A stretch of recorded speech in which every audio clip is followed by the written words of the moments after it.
The 17 billion shillings leather park in Athi River is set to open in May this year after years of delay. The tannery that sits on a 500-acre land will include 14 tanneries and an effluent treatment plant as a Vision 2030 project that seeks to turn Kenya into a leather and hides powerhouse in the region. Agriculture Cabinet Secretary Peter Munya says all the necessary equipment has been installed, awaiting commissioning by the President in 2 months' time. The global trade in leather products is estimated to be more than $100 billion a year, with the demand for leather and leather products expected to tick in the coming years.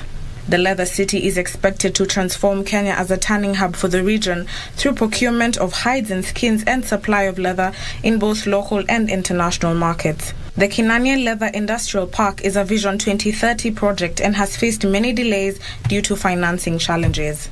After years of construction, the facility is now expected to be commissioned in May this year.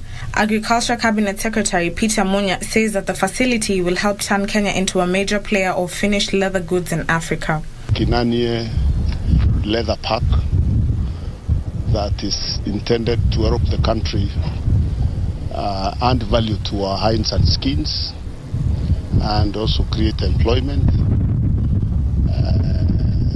for people.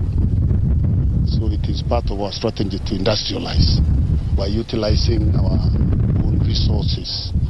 The project is expected to create more than 50,000 direct jobs in the first phase, with a production capacity of 10 million shoes annually. The target is to not just do the leather, but also produce finished leather products, shoes, and it has a capacity of producing 10 million shoes per year.